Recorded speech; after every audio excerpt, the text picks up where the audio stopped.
अभी 17 मार्च को देखिए संतों का काम कितना अच्छा है। हमारे पूज्य आचार्य चरण भागवत सुना के हृदय में भक्ति का दीपक जला रहे हैं और हमारे शंकराचार्य भगवान स्वामी श्री अभिमुक्तेश्वरानंद जी दिल्ली में 17 मार्च को गौ माता के लिए बहुत बड़ा आंदोलन करने जा रहे हैं। गाय की रक्षा के लिए, गाय ना कटे, गाय की हत्या ना हो, गाय को राज्य माता और राष्ट्र माता का दर्जा मिलना चाहिए। इसके लिए हमारे देश के शंकराचार्य स्वामी श्री अभिमुक्तेश्वरानंद स्वामी जी महाराज बहुत प्रयास कर रहे हैं। लोग उन्हें अपमानित भी कर रहे हैं, लोग उनके लिए गलत शब्दों का प्रयोग कर रहे हैं, पर वो हर गलत शब्दों को, हर अपमान को सहते हुए बिना जवाब दिए केवल गाय के लिए चल रहे हैं, गौ माता के लिए चल रहे हैं। ऐसे संतों का आप जहां हैं वहीं से समर्थन करें, ऐसे संतों का सम्मान करें और हो सके तो आप भी उस यात्रा में सम्मिलित हों जो कि दिल्ली में पूज्य आचार्य चरण निकाल रहे हैं। गौ माता हम सबकी माता है, कोई एक साधु की माता नहीं है, कोई एक व्यक्ति की माता नहीं है। गावो विश्वस्य मातरः, गाय सबकी माता है। इसलिए गाय के लिए पूज्य शंकराचार्य जी जो कर रहे हैं हम सबको उनके साथ कंधे से कंधा मिलाकर खड़ा होना चाहिए। और ये दास अनिरुद्ध सदा गाय की सेवा के लिए खड़ा है, सदा गाय के लिए खड़ा है।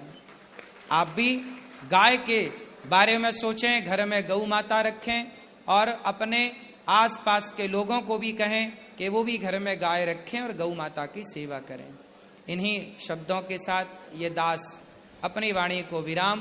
पूज्य आचार्य चरणों में प्रार्थना कि हम सबके हृदय में भक्ति का दीपक जलाकर आप हम पर दया करें, हम पर कृपा करें। संत बहुत परोपकारी होते हैं, संतों से बड़ा दानी कोई नहीं होता। मैं बार बार ये बात इसलिए कहता हूँ कि आप इस बात को समझ लें कि संत जन जो कथा सुनाते हैं, कथा से बड़ा कोई दान नहीं है धरती में। ऐसे आचार्य चरणों को कोटि कोटि नमन।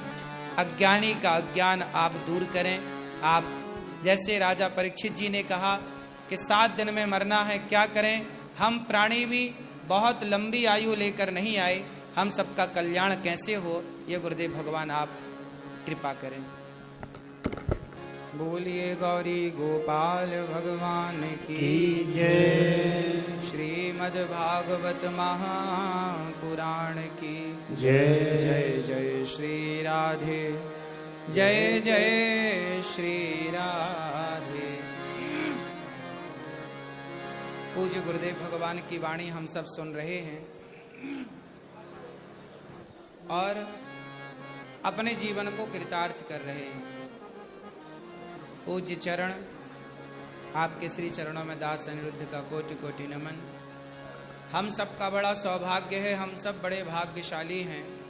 किस कली काल में हमें ऐसे महापुरुष मिले हैं जिनकी वाणी जब हम सुनते हैं तो हमारे हृदय में कथा के द्वारा प्रविष्टः कर्णरंध्रेण, जब कानों से कथा प्रवेश करती है तो कथा नहीं, कथा के द्वारा, शब्दों के द्वारा, शब्द ब्रह्म के भाव से भगवान ही प्रवेश करते हैं हम सबके हृदय में। इसलिए पूज्य गुरुदेव भगवान आचार्य चरण हमें जो कथा सुनाते हैं उस कथा को हमें सुनना चाहिए। शांति से आप केवल सुनो, एक एक शब्द को पकड़ो। अवर और प्रवर 2 कोटि के श्रोता बताए गए हैं, तो हमें ऐसा श्रोता बनना है जो जैसे मछली बिल्कुल अपने शिकार की ओर बढ़ती है और झपट्टा मारती है अपने शिकार की ओर, ऐसे जब गुरु जनों की वाणी से कोई शब्द निकले तो एक एक शब्द पर झपट्टा मार मार के कानों से उसे अपने हृदय में उतारना चाहिए कि कोई शब्द छूट ना जाए। पता नहीं कौन सा शब्द हमारे जीवन में कितना परिवर्तन ला सकता है, कितना बदलाव ला सकता है। हम बड़े भाग्यशाली हैं कि आज संसार में किचकिच चल रही है, तू मैं चल रही है, परिवारों में लड़ाइयाँ झगड़े चल रहे हैं। लेकिन धन्य है ये वृंदावन, जहाँ आप आते हैं तो संसार के प्रपंचों से मुक्त होकर 3 घंटे के लिए कथा में डूब जाते हैं। भगवान से बड़ी भगवान की कथा है, राम से अधिक, राम से बड़ा राम का नाम। तो भगवान से बड़ी भगवान की कथा है। कथा ना होए, आचार्य चरण हमें ना बताएं भगवान के बारे में, तो हम क्या जानें कि भगवान कौन है। इसलिए प्रेम से कथा को सुनो, एक एक शब्द को धारण करो। और आप कहो कि गुरुजी, आप कहो कि हम कथा सुनते हैं परंतु हमें कुछ बातें समझ में नहीं आती। ठीक है, कुछ समझ में भले ना आए। जब सांप किसी को डसता था पुराने जमाने में, तो लोग काले नाग का जहर झड़वाने के लिए जाते थे, तो झाड़ने वाला मंत्र पढ़ पढ़ के नाग का जहर उतार देता था। मंत्र पढ़ने वाला मंत्र क्या पढ़ता था समझ में कुछ नहीं आता था, पर सांप का जहर उतर जाता था। ऐसे हमें समझ में भले कुछ ना आए, पर भागवत से जीवन के पापों का जहर उतर ही जाएगा। हमारे जीवन में जो पापों का विष है वह उतर जाएगा। इसलिए सत्संग थोड़ा ही सही करना जरूर चाहिए। जैसे पानी पीना, कल गुरुजी जब कथा सुना रहे थे तो मैं बैठा बैठा सुन तो रहा था, पर सुनते सुनते भीतर एक बात चालू हो गई कि कितना अच्छा होगा कि जैसे हम पानी पीना जरूरी समझते हैं, कितना अच्छा होगा जैसे हम भोजन करना जरूरी समझते हैं, उतना ही जरूरी आधा घंटा का समय निकालें, परिवार बैठें और केवल आधा 1 घंटा भगवान की चर्चा हो, भगवत चर्चा पर चिंतन हो, भगवान की कथा हो, गुणानुवाद हो। ऐसे महापुरुषों की जो कथा, अच्छा देखो कथा आप सुनते हो ना, ये सुन करके अपने बच्चों को सुनाना चाहिए। आजकल ना कथा का माहौल ना होने से, अच्छा माहौल ना होने से कुसंग प्रवेश कर जाता है। जहां दीपक नहीं जलता, जहां सूर्य का प्रकाश नहीं पहुंचता, वहां स्वतः ही अंधकार कब्जा कर लेता है। अंधकार को बुलाना नहीं पड़ता कि अंधकार भाई साहब आप आओ यहाँ बैठो। जैसे अंधकार को बुलाना नहीं पड़ता, अपने से आ जाता है। ऐसे जब ज्ञान का अभाव हो जाता है तो अज्ञान अपने आप कब्जा कर लेता है जीवन में। सत्संग का जब अभाव हो जाता है तो अपने आप कुसंग, सत्संग का अभाव हुआ तो कुसंग का कब्जा है। और को ना कुसंग तिपाए न साही, कुसंग पाके भला कौन नहीं बिगड़ा। इसलिए कुसंग से बचो। 3 घंटे गुरुजी कथा सुनाते हैं, बिना खड़े हुए, बिना शोर किए, बिना बात किए। जिसे जाना है अभी चले जाओ, शांति से जाओ। कथा के दौरान बाद में उठना बैठना, पता है कितना डिस्टर्ब होता है कथा सुनाने वाले को, जब आप शोर करते हैं, जब आप बातें करते हैं, बार बार खड़े होते हैं। इसलिए संतों का आदर क्या है, संतों का सम्मान करना है, तो संतों का सबसे बड़ा सम्मान है कि उनकी बात ध्यान पूर्वक सुनो, मन लगा के, यही उनका सबसे बड़ा सम्मान है। यदि आप उनके बात को नहीं सुन रहे हैं, कितना भी माला पहनाओ संतों को, कितना भी आदर करो, पर संतों की आप सुन तो रहे नहीं हैं, तो फिर वो सम्मान नहीं हुआ। इसलिए सुनिए, प्रेम से सुनिए।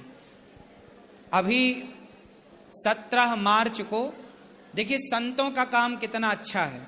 हमारे पूज्य आचार्य चरण भागवत सुना के हृदय में भक्ति का दीपक जला रहे हैं, और हमारे शंकराचार्य भगवान स्वामी श्री अभिमुक्तेश्वरानंद जी दिल्ली में 17 मार्च को गौ माता के लिए बहुत बड़ा आंदोलन करने जा रहे हैं, गाय की रक्षा के लिए।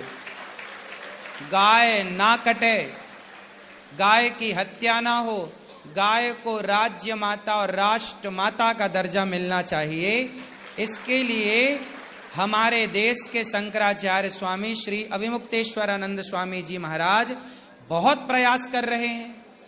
लोग उन्हें अपमानित भी कर रहे हैं, लोग उनके लिए गलत शब्दों का प्रयोग कर रहे हैं, पर वो हर गलत शब्दों को, हर अपमान को सहते हुए बिना जवाब दिए केवल गाय के लिए चल रहे हैं, गौ माता के लिए चल रहे हैं।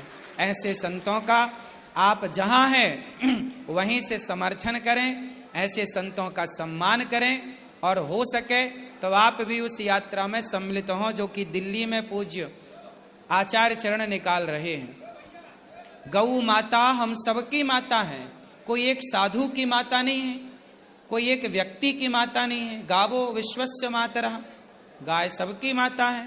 इसलिए गाय के लिए पूज्य शंकराचार्य जी जो कर रहे हैं, हम सबको उनके साथ कंधे से कंधा मिलाकर खड़ा होना चाहिए।